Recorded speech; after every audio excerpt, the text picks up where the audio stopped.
جو ذات قدیم ہے اس کی تمنا اور اس کی ڈیمانڈ تو یہ ہے کہ اسے جانا جائے. تعریف اور توصیف سے کام نہیں بنتا. تعریف اور توصیف جو ہے وہ فرشتوں کے لیے سوٹیبل ہے، عام انسانوں کے لیے سوٹیبل ہے. جو اللہ کی خواہش ہے وہ یہ ہے کہ کوئی مجھے جانے میں کیا ہوں. تو ہمارے نظر میں دیدار کرنا ابتدا ہے. صرف دیدار کرنے سے مکمل اللہ کی بارے میں جانکاری نہیں ملتی ہے. آہستہ آہستہ جو ہے وقت گزرتا ہے، دیدار کر کے، باتیں کر کے، میٹنگز کر کے، مختلف حالتوں میں اللہ تعالیٰ کا برتاؤ دیکھ کے، اللہ تعالیٰ کی محبت دیکھ کے، ہر مصیبت میں اللہ جب اپنے بندے کو محفوظ رکھتا ہے وہ دیکھ کے، تو پھر دیدار کے بعد، عشق کے بعد آہستہ آہستہ یہ اللہ کی ذات کا جو عرفان عظیم ہے وہ آہستہ آہستہ بتدریج انسان کے باطن کو حاصل ہوتا ہے. لیکن ایک وقت واحد میں یہ سب کچھ نہیں ہوتا ہے. تو تعریف و توصیف جو ہے وہ ان سے کرائی جاتی ہے جو تعریف و توصیف سے آگے کچھ جان نہیں سکتے. ٹھیک ہے نا؟ اچھا، اب ایک آدمی تو تعریف اور توصیف کر رہا ہے. دیکھیں جی، میں آپ کو ایک بات بتاتا ہوں. ہم جب بچپن میں کراچی میں جب رہتے تھے تو ہمارے محلے میں ایک آدمی دہی بڑے کا ٹھیلا لگا تھا. تو وہ جو اس کے جو بڑے ہوتے تھے نا، اس میں ہوتا تھا قیمہ. ماش کی دال کے بڑے بناتا تھا وہ، اور اس میں بھرتا تھا قیمہ، اور اتنا بڑا ہوتا تھا وہ ڈالتا تھا پلیٹ میں، اس کے اوپر پھر دہی، اور پھر ہری مرچیں، پودینے کی چٹنی، پیاز، ٹماٹر کٹے ہوئے، لیمن. اچھا، اب یہ اس دور میں، یعنی میں بات کر رہا ہوں 1980، 22 سال پہلے، 42 سال پہلے. ہم تو بہت ہی چھوٹے سے بچے تھے نا، تو وہ دیکھ کے منہ میں پانی آ جاتا تھا. تو جب بھی میں جاتا وہاں کھڑا ہوتا، تو اس دور میں وہ 7 روپے کی پلیٹ دیتا تھا. اس دور میں دیکھیں 1980s تو بہت پرانی بات ہو گئی نا. 7 روپے کی پلیٹ دیتا تھا. تو ہم لوگ وہاں سے گزرتے تو کھڑے ہوئے تھے، اور ہم یار دوست جو ہے باتیں کرتے، یار یہ بہت زبردست ہے، دیکھو اس کے اوپر اس نے دہی ڈالی ہوئی ہے، دیکھو اس کے اندر جو ہے قیمہ ہے. اب یہ ہم تعریف اور توصیف اس کی بیان کرتے رہتے تھے روزانہ. ایک دن کیا ہوا، وہ دہی بڑے والا جو ہے کہنے لگا ادھر آؤ. مجھے کہنے لگا تم جو ہے یہاں بیٹھ کر کے کھڑے ہو کے صرف باتیں ہی کرتے رہتے ہو، ایسے ایسے تم نے کبھی کھائے تو ہے نہیں. میں نے کہا ابھی پیسے نہیں ہیں، جب ہوں گے تو اس وقت پہ ہم کھائیں گے. تو اس نے کیا کیا، کنجر نے ایک پلیٹ بنا کے کہا کہ کھا لو. کہتا ابھی دے رہا ہوں، اور یہ واقعی اتنے اچھے ہیں کہ ابھی تو میں فری میں تمہیں دے رہا ہوں تاکہ تمہیں لت پڑ جائے. بعد میں تم ابا سے اماں سے لڑائی کر کے پیسے لے کے آؤ گے یہاں، اور پھر جب کھائے نا پھر تعریف نہیں کی، پھر چپ لگ گئی. یہی چیز اللہ کے یہاں ہے. جو رب تک پہنچ گیا وہ باتیں نہیں کرتا، اس کو چپ لگ جاتی ہے، کیونکہ وہ تو کھا رہا ہے دہی بڑے. کھانے والا بولتا نہیں ہے، جو بول رہا ہے وہ کھا نہیں سکتا.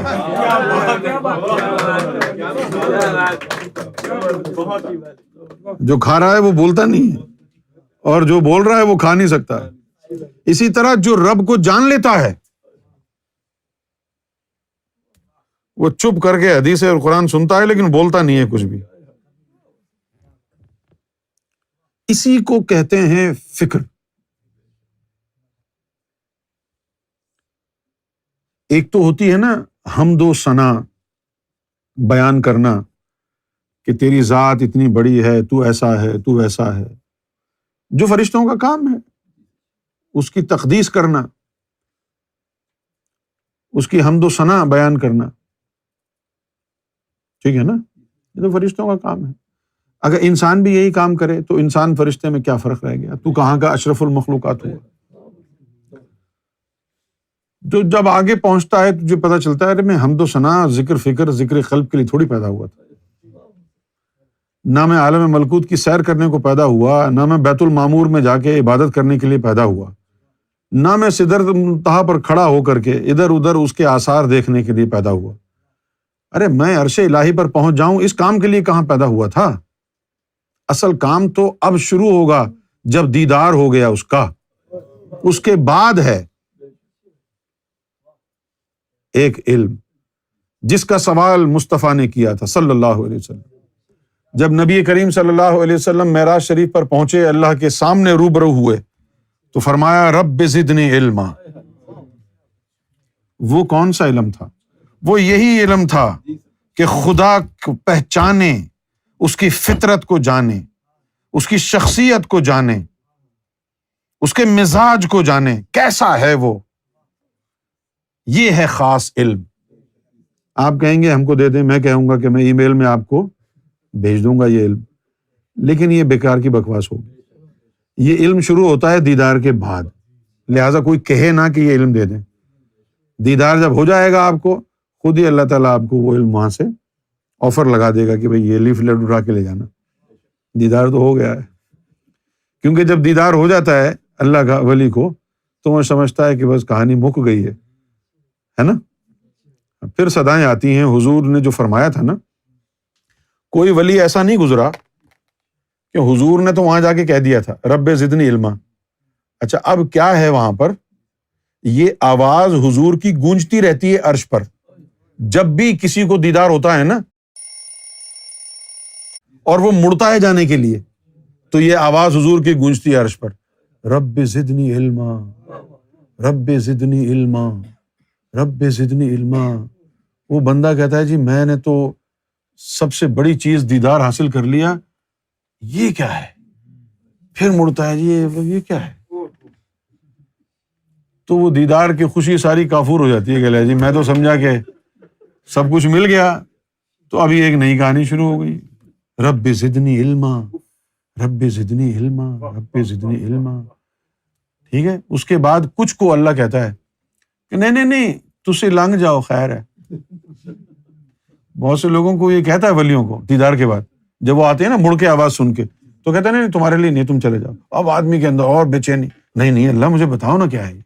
نہیں یار تو جا، خیر ہے، ایسے ہی ہے بس تو. اب وہ دیدار کی خوشی میں اتنا مست ہوتا تھا اس وقت، جب یہ آواز سن لی اور پھر اللہ تعالیٰ نے اس کو کہا جی خیر ہے تم جاؤ. اب وہ نیچے آ کے جو ہے نا وہ دیدار کی خوشی سیلیبریٹ نہیں کر پاتا بیچارہ، سیلیبریٹ نہیں کر پاتا. کہتا ہے کہ یار وہ پتہ نہیں کیا چیز ہے وہ اب کیسے ملے گی. تو پھر آہستہ آہستہ آہستہ آہستہ آہستہ آہستہ وقت گزرتا ہے. میٹنگز اللہ کے ساتھ ہوتی ہیں، میٹنگز اللہ کے ساتھ اس کی ہوتی ہیں، اس کے پھر مزاج سے واقف ہوتا ہے. پھر اب اگر اللہ کو اس کے اوپر ترس آ جائے تو پھر جو ہے وہ اس کو کہتا ہے کہ اب یہ علم جو ہے اس کا دروازہ کھول دیتے. تو اس علم کے لیے اللہ تعالیٰ نے یعنی انسان کو بنایا. سمجھ گئے؟ اچھا بنایا صرف ایک کو، لیکن نام اس ایک کا نہیں لیا اللہ نے. ورنہ پھر لوگ یہ کہتے، دنیا یہ کہتی کہ جی ایک کی خاطر بنایا ہے تو ہم کو کیوں بلا وجہ خوار کر رہے ہو. تو اس نے کہا کہ بھئی میں نے انسان کو بنایا ہے تاکہ لوگ سمجھے ہم سب کے لیے کہا تھا، کسی ایک کے لیے نہیں کہا تھا. تو ان کے نفوس کو، ان کی انانیت کو چین آ جائے، اور دے گا وہ اسی کو جس کے لیے تھا. دے گا وہ اسی کو اس کے لیے بتا. وہ جو علم ہے وہ اس کی ذات کا علم ہے. جی وہ جو علم ہے نا وہ اس کی ذات کا علم.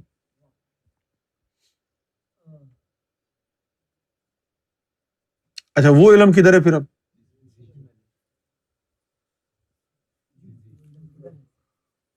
وہ چند ہستیوں کو وہ علم ملا، یا تو لال شہباز قلندر کو ملا، یا غوث اعظم کو ملا، یا پھر محمد رسول اللہ کو. ظاہر ہے ان کو تو ملے گا ہی، غوث پاک تو بعد میں ہے، پہلے تو محمد رسول اللہ ہے. اور پھر امام مہدی نے اس علم کو جو ہے بالکل ہی کھول کھال کے رکھ دیا، لیکن تمہارے سامنے نہیں رکھا، کہیں رکھا کھول کے. وہ علم ہے، اس علم کا مل جانا جو ہے اس کے اوپر شکر ادا کرنا چاہیے. یہ چھوٹے چھوٹے علم مل جانا، ملکوت تک رسائی ہو گئی، جبروت تک، بیت المعمور میں جا کے عبادت نماز پڑھ لی، شریعت احمدی میں داخل ہو گئے، انبیاء کے ساتھ نماز پڑھ لی، یہ کیا علم ہے؟ سدرۃ المنتہا تک پہنچ گئی، یہ کیڑا علم؟ علم تو وہ کہ وہاں عرش الہی پر جو لائن لگی ہوئی ہے، صدیوں سے لوگ وہاں کھڑے ہیں، ان کو نہ ملے، اور وہ کسی ایک ایسے بندے کو سرکار گوہر شاہی کی نظروں کی وجہ سے، ان کے لحاظ اور ادب میں ایسے بندے کو وہ علم دے دے جو زمین پہ بیٹھے ہوئے ہیں، عرش تک جانے کی ان کے پاس جو ہے صلاحیت نہیں ہے. اس علم سے رب خوش ہوتا ہے. اب یہ جو علم ہے، اچھا اب وہ ذات کا جو علم ہے نا، تو وہ جو ذات کا علم ہے اس میں ذات کو سمجھنے کی وہ یعنی نوبت آتی ہے، تو اس میں آدمی رب کو پہچان لیتا ہے. جب وہ پہچان لیتا ہے تو ڈر اور خوف نکل جاتا ہے. جب ڈر اور خوف نکل جاتا ہے تو پھر وہ کہتا ہے اچھا اب تو نہ بتا، نہ میں تیرے بارے میں بتاؤں گا لوگوں کو. ابو الحسن خرقانی نے کہا کہ اے اللہ، اگر میں دنیا والوں کو بتا دوں تو کتنا مہربان ہے، تو تجھے کوئی بھی سجدہ نہ کرے. تو اللہ نے کہا اچھا تو اگر یہ بتا دے گا نا لوگوں کو، میں بھی بتا دوں گا تو اتنا بڑا زندیق ہے، لوگ تجھے پتھر مار مار کے ہلاک کر دیں گے. تو پھر اس نے کہا جی میں نہیں بتاؤں گا. تو اللہ نے کہا ٹھیک ہے، نہ تو بتا نہ میں بتاؤں، کرنے دو جو لوگ کر رہے ہیں.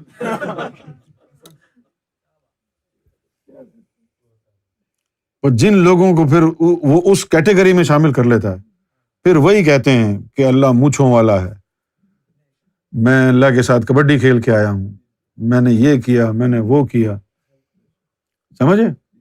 لیکن یہ چند خاص ہستیوں تک محدود ہے. ان میں سے ایک بزرگ ایسے بھی ہیں جن کا یہ جو علاقہ ہے نا جہلم سے تھوڑا سا آگے، مظفر آباد جو آزاد کشمیر میں پڑتا ہے، تو اس مظفر آباد میں ایک مزار ہے سائیں سہیلی سرکار. وہ بہت بڑی ذات ہیں، بہت بڑی. تو ان کو بھی اللہ تعالیٰ نے اس علم سے نوازا اور ان کا پردہ فاش کیا سرکار نے، ورنہ کوئی نہیں جانتا تھا. تو اگر آپ لوگ اس علاقے میں رہتے ہیں، پاکستان والے اگر کوئی اس علاقے میں رہتے ہیں تو جائیں کبھی ان کے دربار پر اور ہاتھ جوڑ کے عاجزانہ ہمارا بھی سلام کہیں. بہت اللہ تعالیٰ نے ان کو نوازا. سائیں سہیلی سرکار، میں تو گیا نہیں کبھی اس علاقے میں،